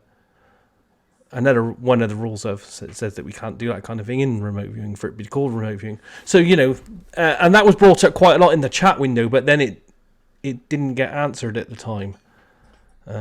One thing I think you have to keep in mind is that this is not laboratory conditions he's doing it in, right? It's not it's kind of a fun research project, I think. I don't think anybody could really rope in 1,000 viewers and, you know, not qualify them and then claim that, you know, what they're producing is good data, right? So for me, it's like entertainment, you know, and I don't think you should read too much into it. Well, yeah, I know, but Stephen said it was a triple blind remote viewing project. Okay, right, yeah, it should be branded for what it is. That, but also for those who haven't read his book, Secret Vaults of Time and so forth. I mean, he's done amazing work with his Möbius protocol, you know, where George McMullen or others will be on site in Egypt and find stuff that's buried under the sand. So whether it's not laboratory, you know, super blind remote viewing, but he has achieved incredible results. Yes, there are some issues with Stephen Schwartz in various other ways, but his work is almost second to none in terms of practical results, you know, so. But if you could task George McMullen and Ingo Swann and Hella Hammond on a remote viewing target, then it doesn't matter whether they're blind or not, right? They're going to go get some great data. So, you know, for me, I don't know if you could, like I said, qualify those viewers. But Stephen's work, he's used to working with like top of the line remote viewers, and don't necessarily. I would be skeptical that he's working with top of the line remote viewers on this project. And you know, I wouldn't dismiss the project or whatever results he got out of hand. I just would, if he's advertising it as triple blind and it's not triple blind, that's an issue. Yes, right. Sure. But there's no doubt he's done some groundbreaking work, and you know, yes. Yeah, he knows what he needs to do. So Yeah, probably several people on this chat were on that project, the 2060 project. There was a 2050 project, you know, and then he updated it to 2060. So Deborah was my interviewer, and we went for an hour into the year 2060. It was kind of fun, whether it was strictly remote viewing, I don't know. But, you know, Stefan claims, if you've seen the Jeff Mishlove interview, that he gets about, I don't forget the exact percentages, but maybe 35% of the data he can't evaluate using these 4,000 or 2,000 viewers, depending on the project. And of the 65% that of the data he can evaluate, maybe 70% is correct, but he feels he gets good results doing this. And he has some demonstrable, you know, practical results like in Egypt and so forth. So that's just a quick overview of some of his stats and so forth. I'll hold off judgment until I read his book. Was that? Yeah. What did you see in 2060? I saw Dave Silverstein. Dave Silverstein was he's the entertainment host for the remote viewing conferences. And Deborah was interviewing me and she said, "Who do you see?" I said, "I see Dave Silverstein." She said, "Do you see me? Am I alive then?" And I said, "I'm not sure, but Dave is." And so we went into a store. What was curious about it was when I watched Stephen Schwartz's account of some of the data from 2060, he said that viewers see electrified roads or some sort of roads that have power in them. And some of my data was definitely among the 1,000 other people that had data relating to that. So the transportation wasn't, cars with separate batteries. The cars were quite different. I also had impressions of stores that are very different with curvy walls and weird stuff that happens on the walls inside the stores. Hospitals look different, and as Stephen mentioned, all of those things. So I guess I was a typical viewer in that respect. So yeah, it was very interesting. I think it's an interesting project. I'm not doubting Stephen's credibility in his previous projects. It's just that when I hear someone state it's a triple blind project, and when he's called up on that and people ask him the questions, he says, well, it's triple blind because the viewers didn't know what the future is. They don't know what the future is. That's not what you class as triple blind. And it worries me because, Stephen is out there on the circuit. He's on Jeffrey Mishlove next week talking about the very same project. And he'll be there saying that it's triple blind on there as well. And if it's not, and if he's one of the leaders in the RV community, then it does reflect on all of us. Yeah, no, that's a fair point. Agreed. And also, I think the only triple blind project, major one that I know of, is one that Ed May and Sonali Batmawaha did with Joe and others about the liquid nitrogen. That was supposedly triple blind. Started out gangbusters, great results, and then the second part, apparently not so good. I'm not sure if that's been published yet, but that was the word on that experiment. Yeah. Okay, so Paul, you've had your hand up again for a while. Do you want to go for it? I'm curious about how people in the group have a process by which they rewrote you. The training I've had was to have a structure that you can print it out as a format, and then you follow that. And if you do that over and over again, you don't have to think about it. So there's no left brain input to try to go to the next step, because it just automatically go from A to B to C because you've done it so many times.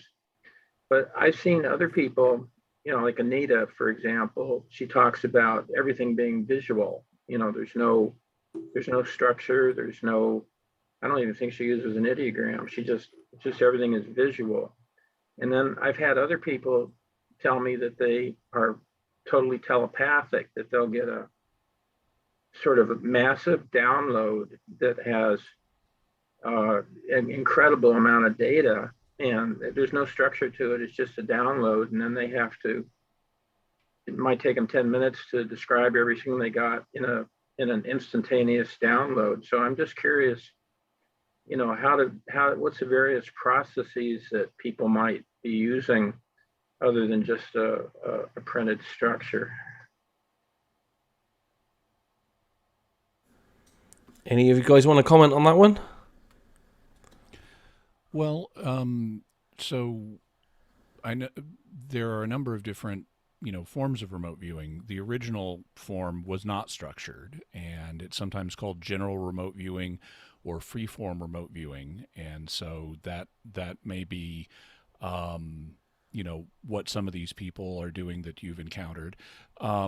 Somewhat more formal than that, but not as formal as CRV, would be extended remote viewing, where, you know, you relax and you have a largely visual experience, but it's not tightly structured into stages.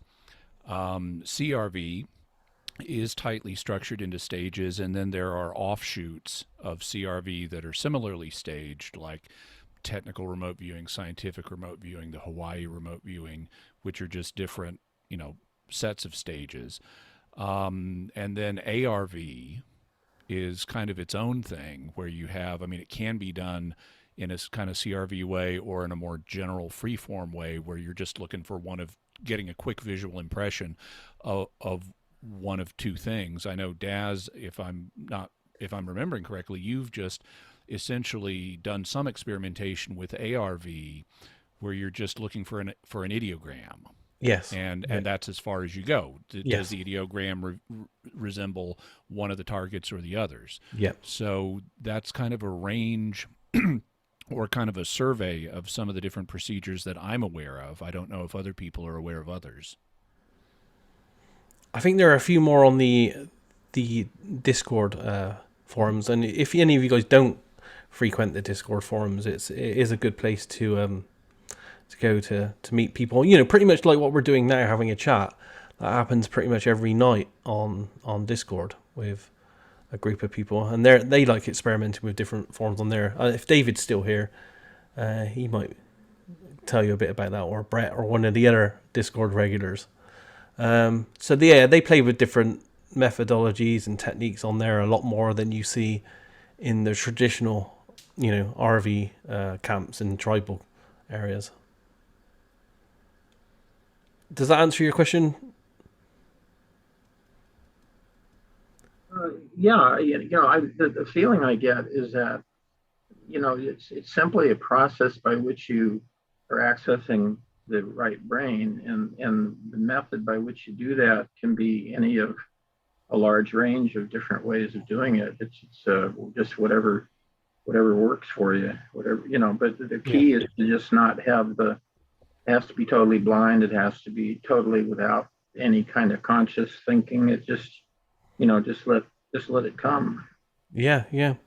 And you know, even if you are taught a method, I would say if you pick a method that you like, any of those that Jimmy went through, and it's more about picking a teacher that you like, really, because, you know, a teacher is key to you getting the experience from it. Stick with it for a while, you know, really master it, you know, maybe a couple of years or so, and then think about how maybe to improve it, or maybe looking at something else to add more to it. But yeah, master it first and then move on and see what else is out there for you to learn as well. Because, as I said, we're all individuals. There's no one shoe that fits all people with this. Yeah, I could add something to the Discord. And what we've been doing as far as structure and stuff is we've been, David, I think, is the one, or maybe it was Josh, but whoever it was, we came up with this idea of just doing what we just loosely call cowboy sessions, where the goal of it's blind, so it's a predetermined target, but there is, you have the knowledge as the viewer that the goal of the session, and it is a monitored session, where the goal of the session is to have a conversation with the target and spontaneously. So it's more of like a free form, whatever spontaneous information is arising in your mind, you're kind of reporting verbally. Someone's writing it down, so they're monitoring the session. They're writing it down for you, so you don't have to. You can just focus on what's coming in spontaneously. And each session, sometimes people have chosen things that we know aren't real, which are pretty fascinating, such as like a movie character.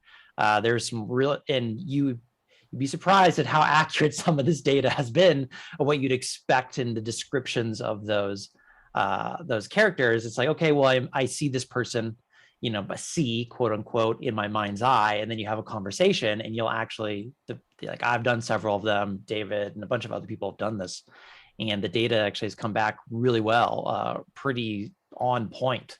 with the feedbackable information that we have about whatever the task or the target was, to the point where I think the last one, hopefully this doesn't blow David's ego up too much, but the last one that I monitored for him, I gave him Klaus Schwab of the World Economic Forum, and That's a fictional character. Yeah. That one was not a fictional character. No, so we go back and forth. Sometimes we do a fun one. Like David gave me Thoth, the Egyptian character Thoth as one a while ago.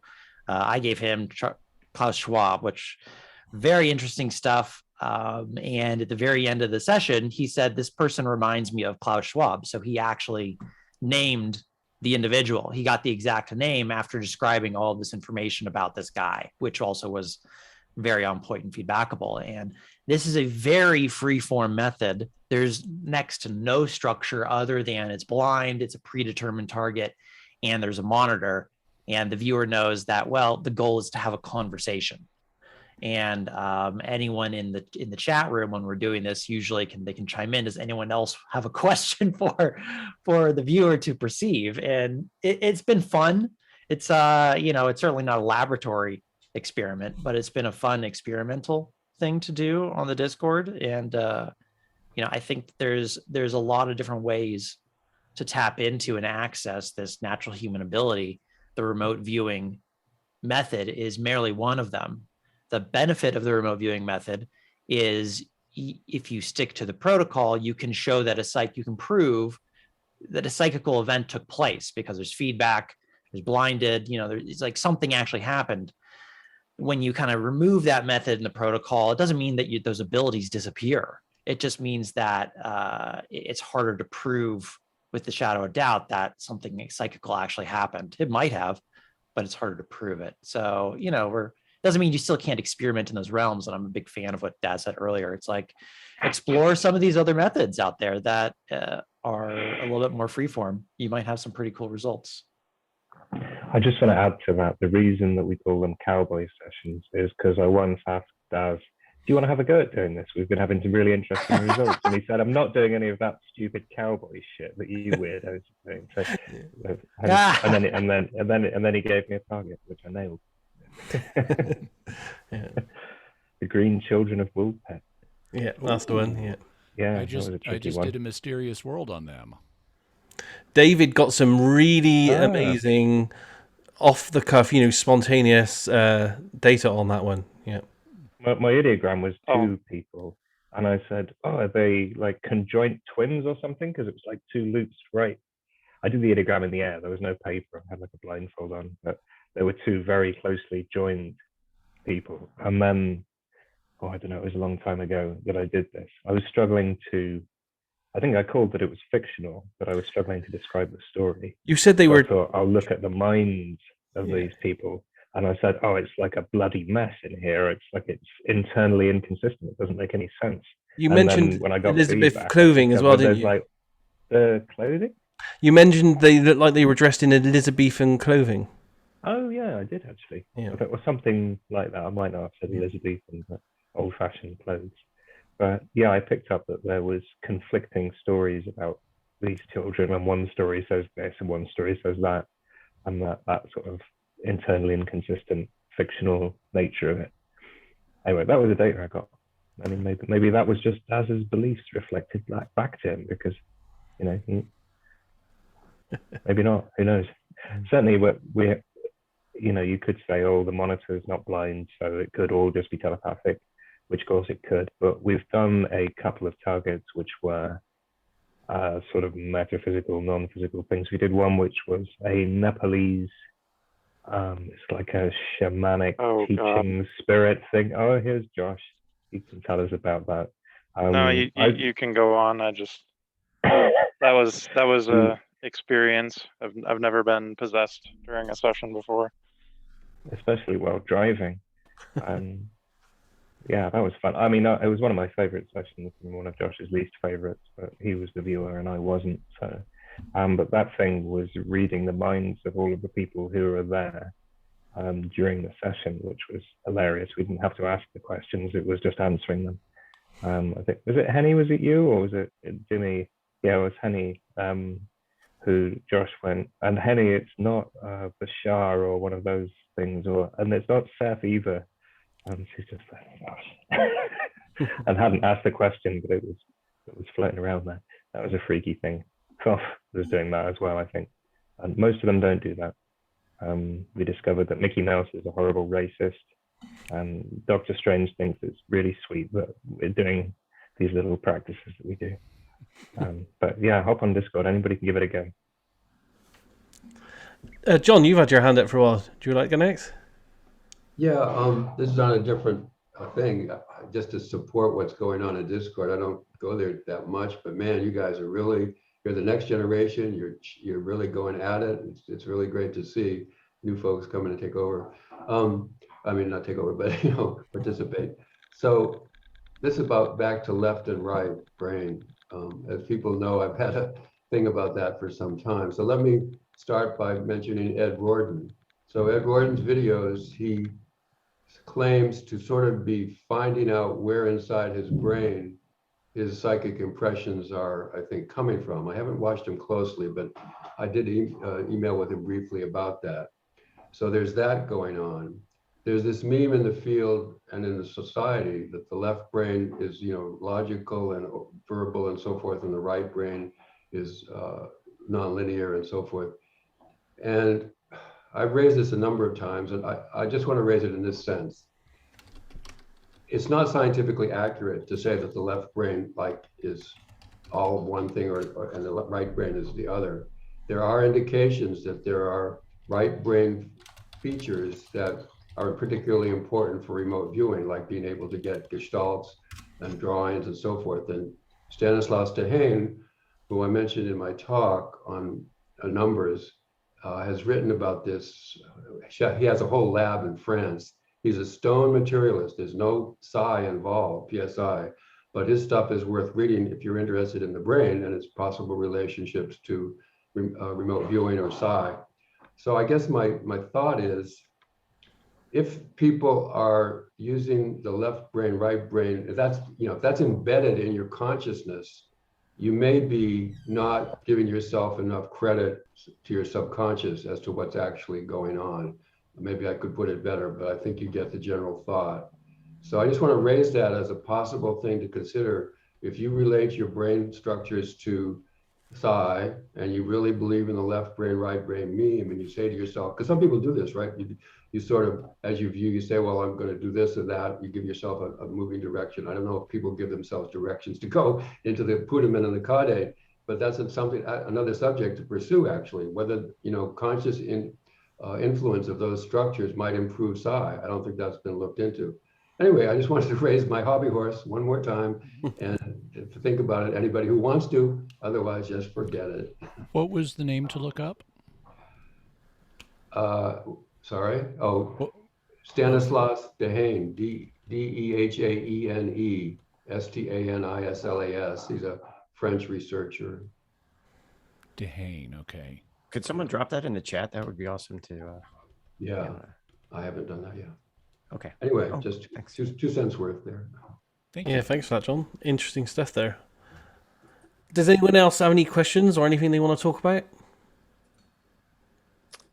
We sort of brought up this in the off-topic session of Discord the other day, but I was asked about synesthesia. We were talking about synesthesia, and I know that there have been some anecdotal evidence that synesthetes are really good at remote viewing. So I was trying to think, who do we know in a remote viewing field who are synesthetes?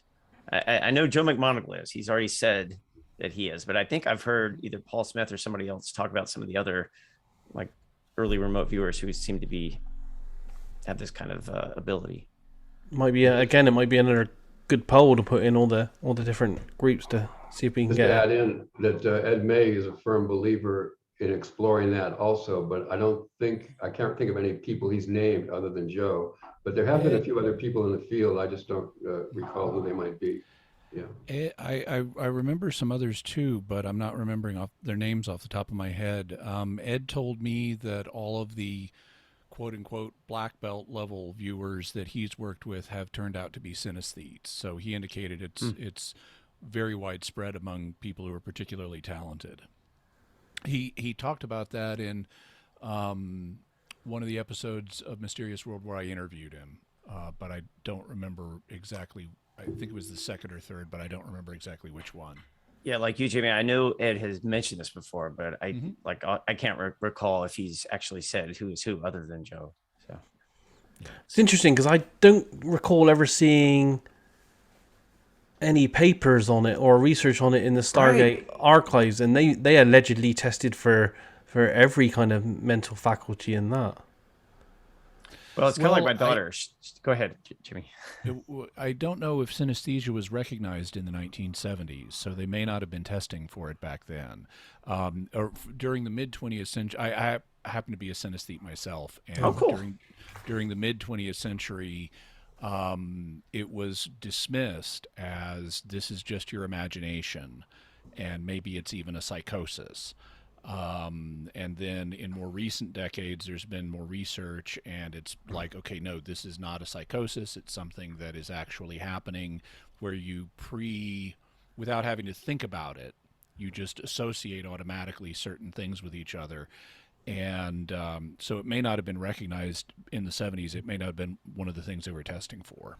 And Jimmy, if you're like my daughter, she went through the first 12 years of her life just assuming that everybody did this with things. Is that the same way with you? Did you just assume? I mean, nobody ever asked you, do you see colors with numbers or letters, right?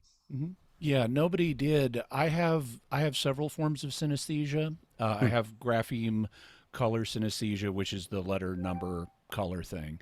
I have number personality synesthesia. I've got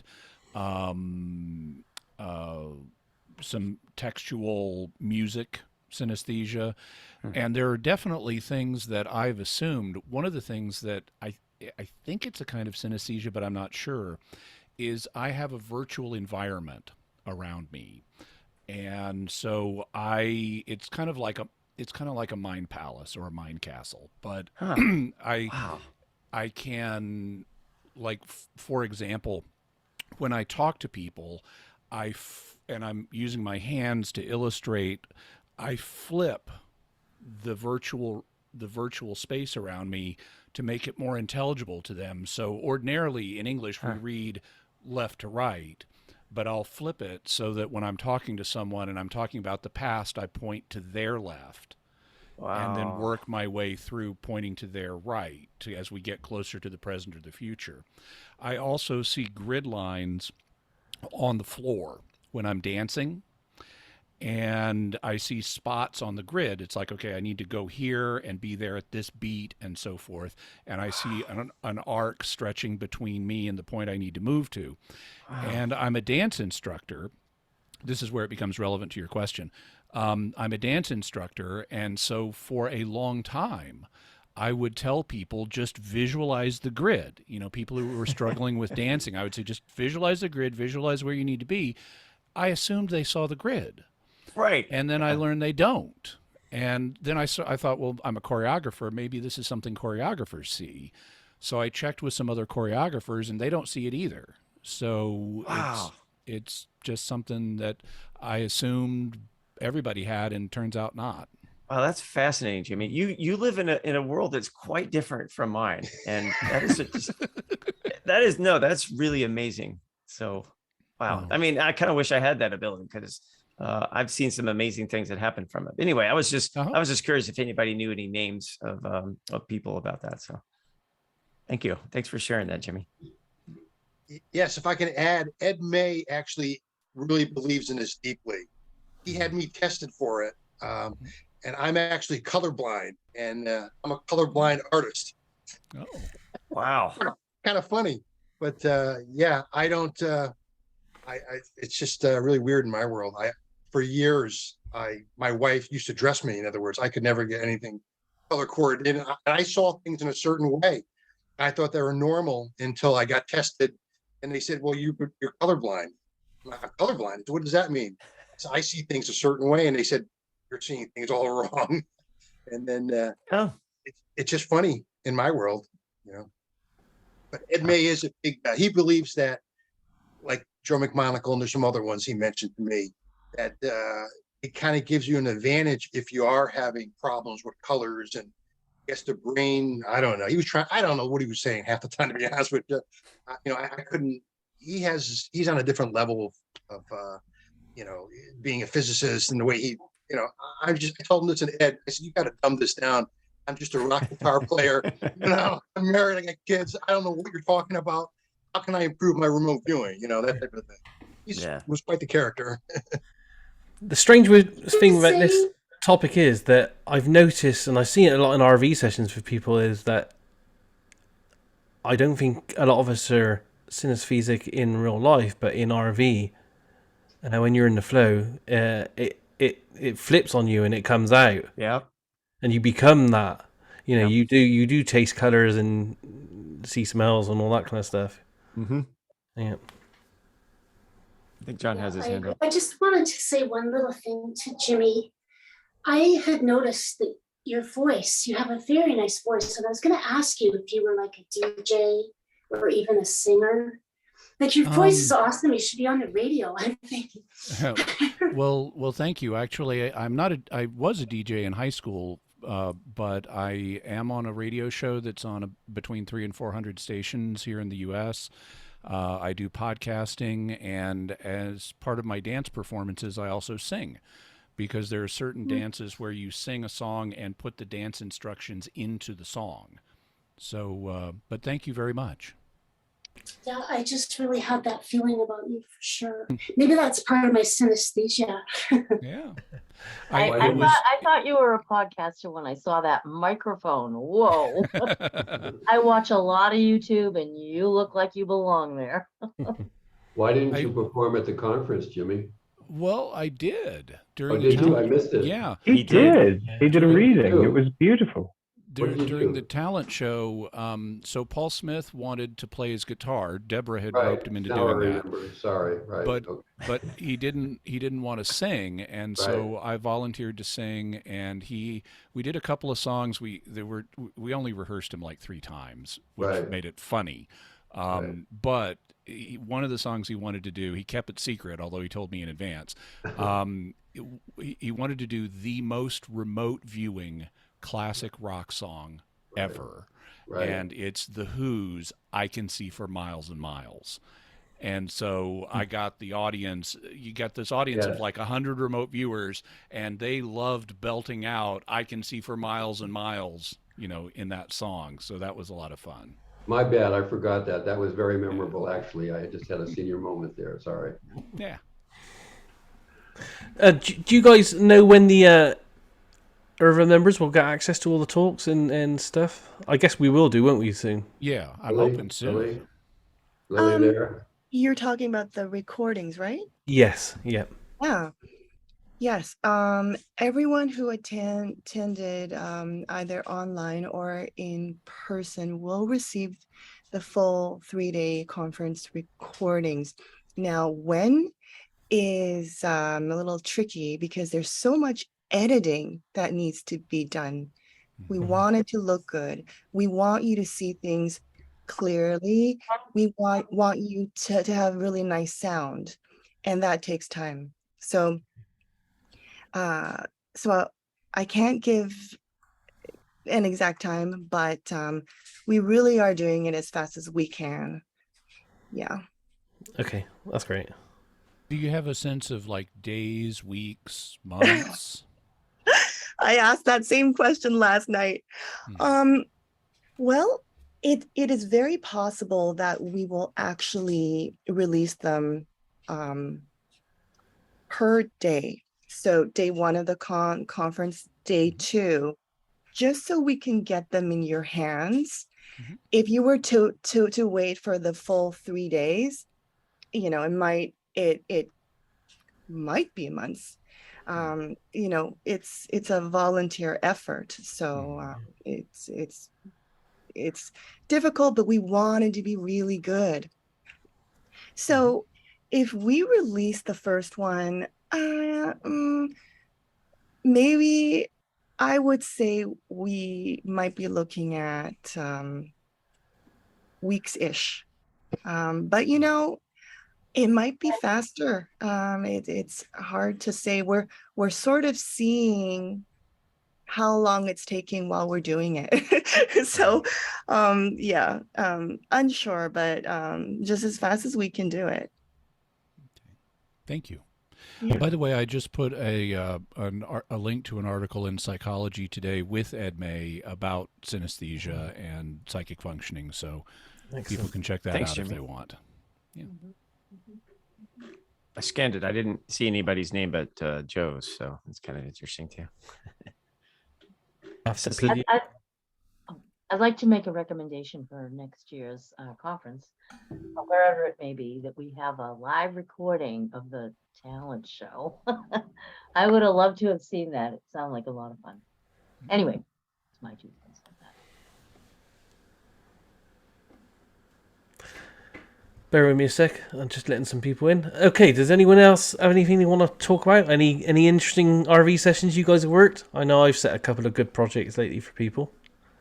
Some of the viewers are here. I can see your faces hiding. Anyone else doing anything interesting in the RV world? Well, I can tell you a bit about one of the projects we did recently. I haven't put the sessions online yet, but I tasked, and it was mainly the Discord people and a few others on Facebook. I tasked them to look at a piece of news that came out about a month ago, where a Google engineer came out and said that he felt that a program he'd been working on or with called Lambda was sentient, and I set the target for the remote viewers to, look at that piece of software, or that it's not a piece of software actually. It's like a hive mind of various pieces of softwares to see if they could pick up if it was sentient or not. With interesting results. Yeah, I think half the viewers had some sense of sentience to it, and half the viewers didn't. So I'm not sure on the conclusions of that one. We had a poll amongst the viewers on the Discord, and like 2 people said sentient and 6 people said not. Yeah, but me as the analyst have a different opinion. Oh yeah. Yeah, I think it's pretty much half and half based on what's in the data. But that might be a reflection of what the social kind of feeling of this is as well, because it's still half and half in the social sphere. What is interesting is over the last day or so, though, that the engineer that made these claims, he was put on administrative leave, but he has now been officially let go by Google, and he's in the process, I think, of taking some legal action against them.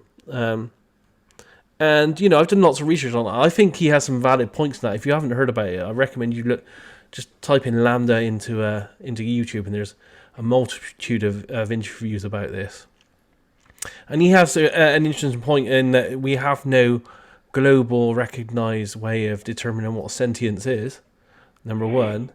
And his other argument is that Google won't release any data on how they determined that it wasn't sentient, which is interesting that they won't tell us how they came to that conclusion.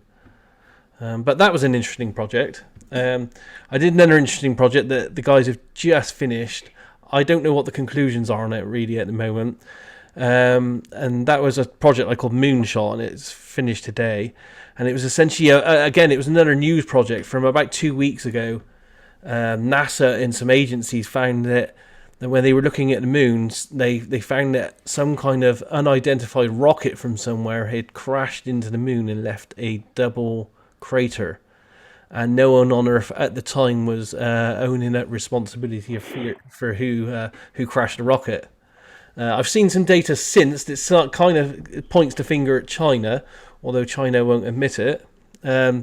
But yeah, the remote viewers, I sent them to have a look at that one. I haven't analysed the data because it's only been over the last couple of days, but quite a few of them did come back with lots of locational data for the moon, and there was lots of structural data as well for a moving structure object.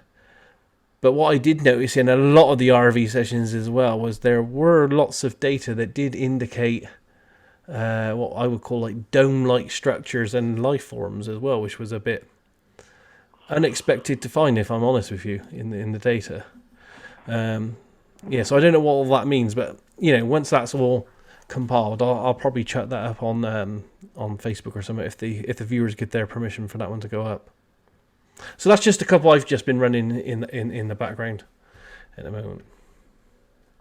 Sounds interesting. Can I Yes. just say that? Can I say something?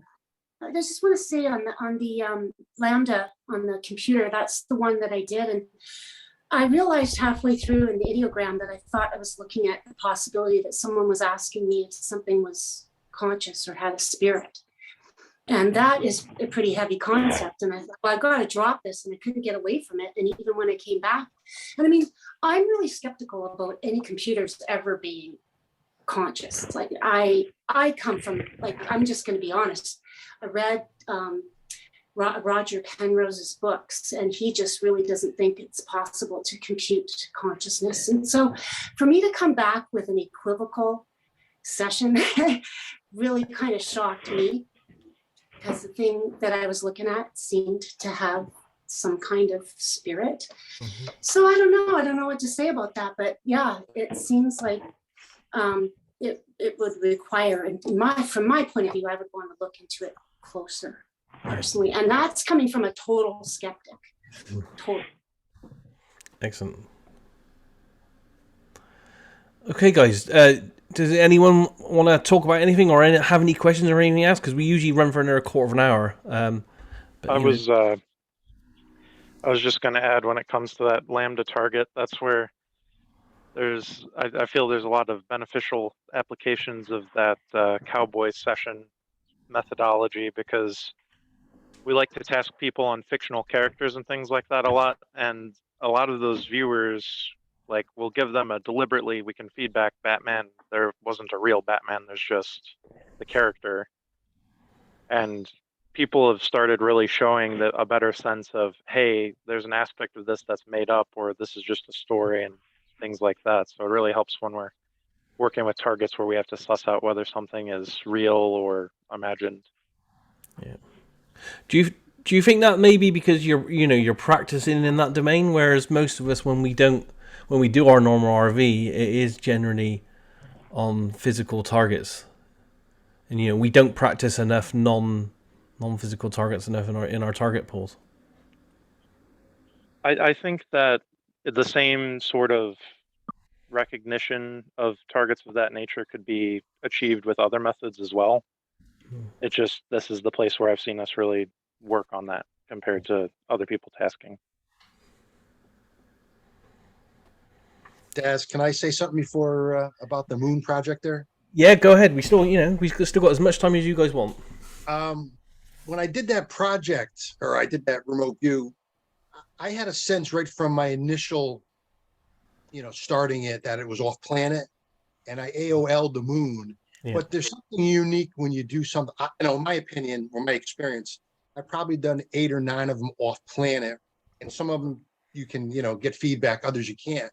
And I noticed that I had, what I did in both of the sessions I sent you, the floating sensation of floating very slow. And I noticed when I did a Mars thing and I did another off-planet thing for a rover type thing, I had the same exact feeling, floating slowly, time stood still. It was a very unique feeling. It was like being in a plane, but slower though. There's no motion, and time was very unique to me. And it was very hard for me not to dig down the rabbit's hole of, well, obviously I'm off planet, all that sort of stuff. It's just to do to describe stuff that you're sensing. I find that very hard sometimes. You go down well, obviously I know it's off planet, I can relate the feelings I'm having or whatever, but it's like its own language if you could properly describe something like that without making conclusions and stuff. But I didn't get the Chinese connection at all. I didn't get anything except just the moon and some data, describing the actual planet, far away and all that other stuff there. But it was a unique thing. I believe personally, if you look at the data or the stuff I send in, that I think, because I mentioned NASA scientists and all that stuff, I think there's more to it.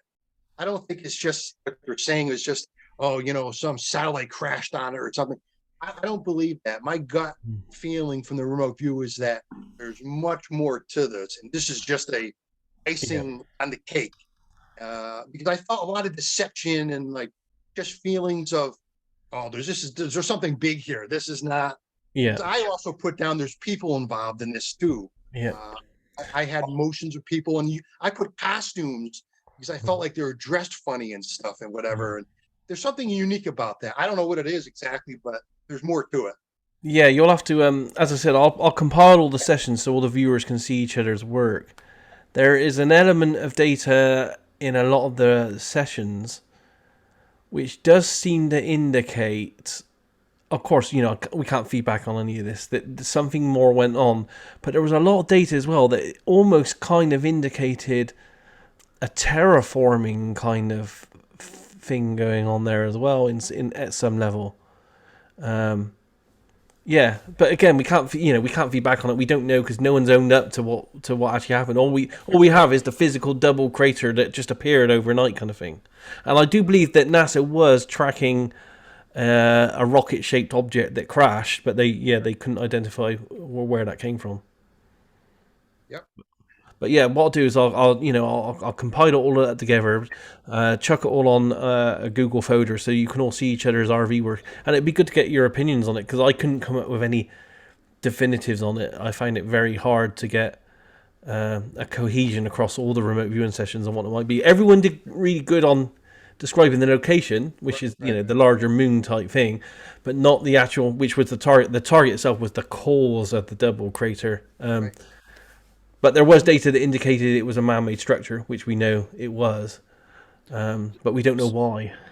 Simply from the Definitely reason perspective, simply from the reason perspective, China would be the logical bet here because there aren't that many powers on Earth that launch rockets all the way to the moon, and of the ones that do, China is the most secretive. Yeah. I just have a hard time thinking they could put something up there using conventional rocket technology that we wouldn't notice. I mean, every time SpaceX launches something, you get dozens of reports of UFOs just from the rocket plume in the atmosphere. So if we're sending something chemical up to the moon, somebody would have seen it, I think. They could Well, you know, I just read an article like yesterday that there's another piece of a rocket that China launched, the second stage or whatever, and it falls back to Earth. And they're not keeping track of these parts of their launches. There's been more than one instance where China has just sloppily let debris fall back to Earth. And there's a high probability, I would think, that this was China, and they just don't even know because they're not keeping track. Or they that's their policy to not tell anybody anything. But that I would have liked to have done that one. Sorry, I missed it. I think what confused everyone is the double craterness of it, and there is an image of the double crater as well.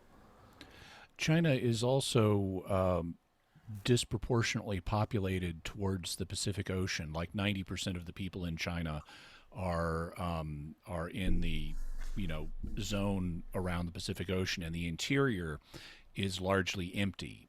And there are lots of what are called ghost cities there, which are cities that they've built, but no one lives there. And it could be that they have a cosmodrome that's inland somewhere where people wouldn't witness it. And they may have launched something that they were planning to have glorious Communist Party scientific mission to the moon, and then it failed and caused this thing, and they don't want to own up to it because it failed. I really don't know that how the sound of explosion would look like on the moon. I have no.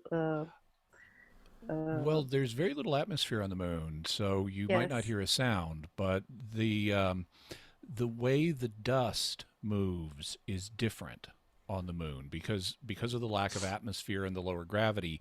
It comes up and then it falls down more abruptly. It doesn't have the kind of smooth arcs that we have with dust here on Earth. So it would have looked different. Thank you. It was an interesting project, and as I said, I got to get the viewers the first view of it, see what they think of the data, and then if they all agree, we could maybe put it online for other people to have a look at. We'll have to see if they, relinquish their sessions out there. Anything else anyone wants to chat about? Because we're approaching 11 o'clock here, 2 hours. I have two things. Yeah, go for it. I'm just so excited to be here, obviously. First to Lily. Do you happen to know if there's going to be any further follow-up to our outbounders that we did? Paul Smith's outbounder to the satellite. I don't know if you can comment on that. And then the second thing that I wanted to mention, I did start looking at your video, Daz, about ARV and why people don't make money. And the viewing that you did related, and I've had a very busy day. I'm gonna have a very busy weekend. So I was sort of like in and out of it, and I really had a lot of thoughts, and I will be sharing with you a few thoughts. Yep. But that was, I think that could be a whole show in and of itself, like discussion about that. I thought it was magnificent what you were viewing. It had a lot of resonance to me in my thoughts of working with ARV through the years. And so, anyway, I just wanted to mention that. Yeah, thanks for that. The target itself, though, is not that people don't make money, because they do, and I have done, and many people do. And I think it was mainly focused on the lottery, but it was mainly focused upon people don't win the psychics don't win the grand prizes in the lottery, and there seems to be a reason behind, why a very talented psychic can do everything else, but they can't win the lottery. Kind of thing. Yeah. But yeah, it was really interesting RV session to do. I will share an anecdote. Why not? My first ARV that I ever did, I was with a team that tasked everyone. I hit the lottery smack dab on. Pick 3. Very first time I did ARV. Now we're going back years ago. Okay, I've been out of RV for several years. I'm just kind of inching my way maybe back in. We'll see. But yeah, and my little informal group that I worked with, I guess I shouldn't mention any names, who was the lead. They didn't think I'd be good enough to wager on my results. And imagine my shock when I saw the winning pick 3 number. And this was before I had any training. And I was doing my own sort of modified ERV. I just laid down on the couch. Oh, let me look at the first digit, look at the picture associated with the first digit. And I got the 3, and then imagine my shock when it's like bing, bing, bing, bingo. And so I'm writing it on the old Stargate list. We're going way back, a Yahoo group. It was probably even earlier group than Yahoo groups, I think. And Marty knows, says, hey, you might want to join us at ARV. So anyway, that's how I got interested in ARV. But that was my little anecdote about that. But it's like that beginner's thing too that happens. But I have other thoughts too. I thought Daz's session really opened up some of the mysteries of the mysteries that are there for us to contemplate as well, which I hold sacred to myself. Well, yeah, as you said, we could have a whole show, we could have a whole night just on talking on this topic alone, and the alleged trickster element that seems to be within psychic, not just RV, but all psychic stuff, someone's playing a joke on us half the time. Daz, I was going to put a comment on that video, because I remember when I first started coming to the group, and I was saying, where is the origin of the signal? And I mentioned that I thought the origin of the signal would be the beginning of the universe, because as soon as you look at a signal, it collapses. It's like the wave particle. So that signal you're getting, if you're getting it, came all the way from the beginning of the universe. And that's what I think your viewing was showing, the information coming from the very beginning. Just then, so I thought that was a neat confirmation.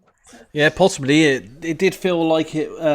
There was an origin point, and it did feel ultra compact, ultra dense, ultra black, nothingness. It didn't feel like nothingness because it was full of information.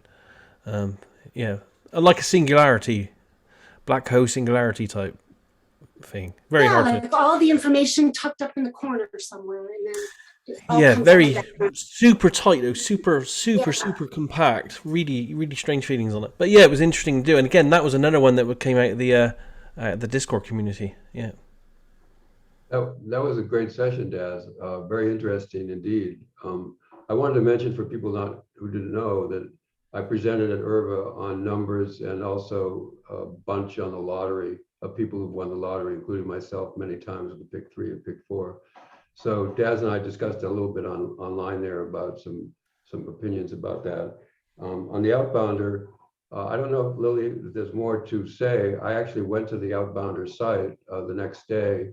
Also, Paul Smith had hiked up there. It's this wonderful dish, Stanford dish. And so Tom McNear got a very good session on that, as did some other people. Tom McNear, by the way, also named this, Dave Silverstein had some experiments. I know we're running out of time here, but real quickly. So Dave Silverstein put some experiments at the Irva conference that people could do in their spare time, right on campus. And one of them was to identify a person's picture. And Tom McNear actually named that person, Julia, got the name, and had some other good data. So that guy is amazing. Anyway, just a couple of points on those two topics.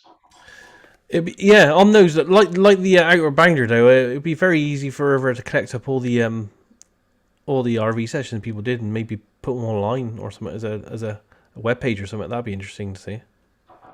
Well, Tom's been very active with the APP, as some people know, and he's been presenting at conferences, and he's for pushing the envelope as much as possible. And on top of it, you know, a bunch of us were running around trying to do tasks at this conference, and he would come out and say, "Can I help? Can I help? Can I help?" Nobody else from the big names, but he's a real mensch, I guess they say in Yiddish. Excellent. Anything else, guys, you want to talk about before we end? Yes, I have a question for you. In all your research and stuff into Ingo, did he ever talk about what you just mentioned a few minutes ago about the trickster element? I do believe that. I've had some experiences by accident in remote viewing sessions and stuff where I thought I was being blocked, so to speak, or at least something weird happening that was not a normal session. And I know Dick Alguire was very hesitant when I asked him about this. He sort of gave a very generic, well, you know, I don't want to get too really into this at all. I know you've mentioned it before.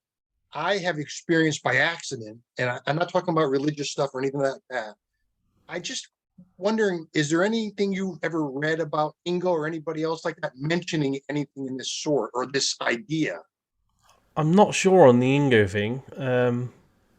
It's prevalent everywhere else though, and it's well known within, you know, the classical psychic stuff, especially within channeling and communications with non-physical entities, that there is this trickster element of what they tell you, and you know, and there's a huge proportion of the data you get from those kind of things or entities, whatever they are. I don't know how you'd explain them.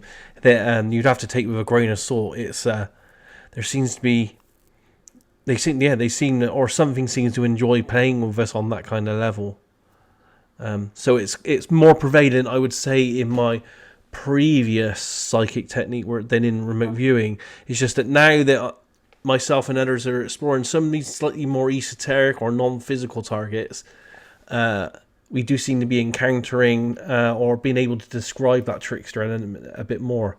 But I also think that since all this UAP stuff started to emerge over the last 3 or 4 years, you know, and how they're all now starting to talk about how consciousness is probably the key between what's happening with the UAP stuff and the hitchhiker effect and stuff, I've noticed that since that's become more in the social realm of consciousness, I think it's opened up more within RV work as well. Like again, it's anecdotal. I can't prove any of this.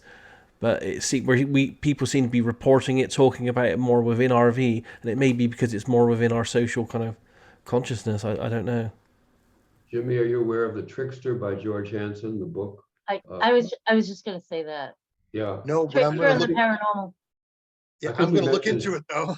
Yeah, I think he even mentions Prudence Calabrese in that book or elsewhere, and he had a lot of instances of this trickster element. And some of the parapsychological researchers came to the conclusion that there's some sort of weird trickster effect or countervailing tendencies that happen in this field. So it's a subject worth exploring because it doesn't seem that everything looks as it is. You know, there's other factors happening here. Yeah, I wouldn't have believed it. I wouldn't have believed it until, you know, a half a dozen times some weird thing happens, and it's just bizarre. And I'm not into the paranormal, and I keep saying it. All I'm doing is remote viewing. I'm doing the protocols, and then I'm getting some data, and then some bizarre things happens or something, and then it's like I had a perfect session and this and that, and then it's almost as though that there is some sort of something else going on. It's hard to pinpoint. That doesn't make no sense at all. And you start hearing it from different people that, you know, you respect in the remote viewing community that aren't into crazy crap or anything like that. And you're just like, hold on, I've had that experience. What is it then? How do I get past it? And I don't know if you can. Yeah, if I could add to that just briefly before Joni speaks. So at the conference, I was going up to people and saying things like, you know, I'm up for materialism. I don't experience, you know, aliens in my bathroom. I don't have goats walking down the hallway, which John Vivanco told me when I was with him. Did you see that ghost? No, John, I didn't see that ghost. So some people experience all these entities, spirit guides, various, and I don't. So yet I can still remote view. So I just sort of raise that as a difference that apparently some of us have.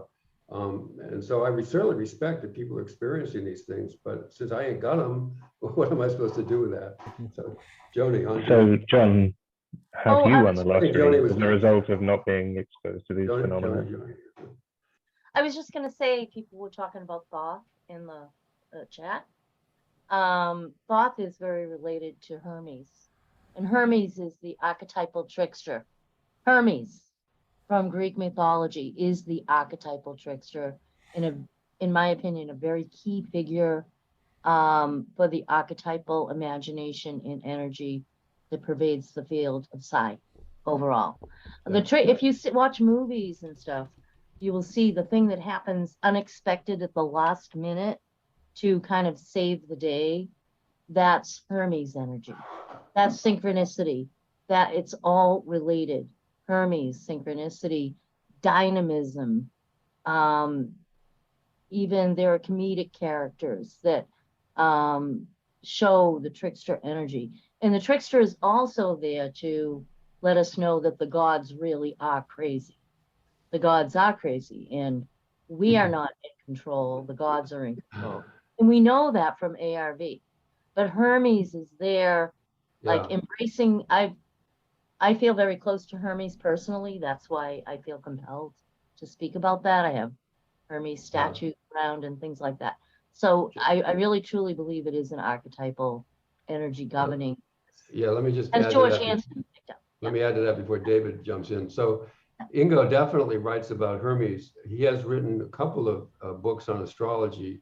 I'm not sure if they've been published, Daz might know, but in that he goes into Hermes and some of these other folks, and also the bastardization of astrology in the 20th century, when everything's now hunky-dory. You know, I'm a triple Capricorn, so I'm gonna, no, he says they've left out fate, they've left out the hard stuff.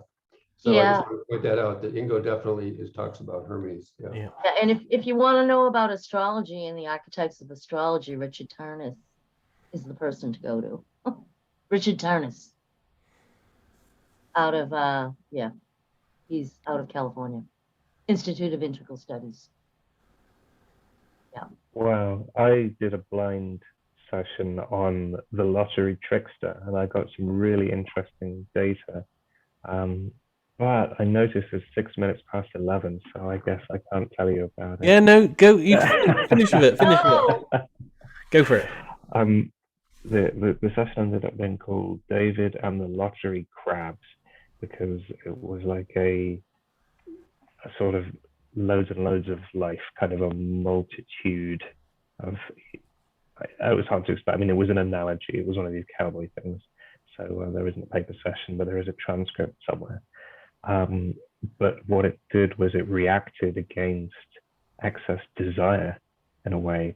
It's the fact that we're grabbing after the money somehow triggered, you know, it wasn't literally life forms sitting there waiting. It was kind of like a process or a part of the process that we're doing. There's this mechanism in there which kind of prevents us from just getting everything we want all the time, I guess. It was interesting. I haven't looked at the transcript for a long time, but it was certainly food for thought. Anyway, if you go on the Discord and do a search for David and the lottery crabs, you will find whatever weird data we've got on that topic. Thanks for that, David. And thanks for you all for sharing this evening. It's been great fun and it's been really informative. So that's probably it for this week. We'll end it there. In a couple of weeks' time, on I think it's is it the 12th of July or something, we got Dale Graff on going through some of his pre-Krog Dream RV stuff, and that I've seen the talk on that. It's pretty amazing work that he's been doing. So yeah, that's in a couple of weeks' time. So have a great week ahead, guys. Have a great weekend, and we'll catch you soon. Thanks, Daz. Thanks, Daz. Take care, everybody. Have a good one. Good to see you all. Bye, everyone. Thanks, Take care. Dad. Thanks, Thanks, Dad. everybody. Bye. Bye. Bye, all.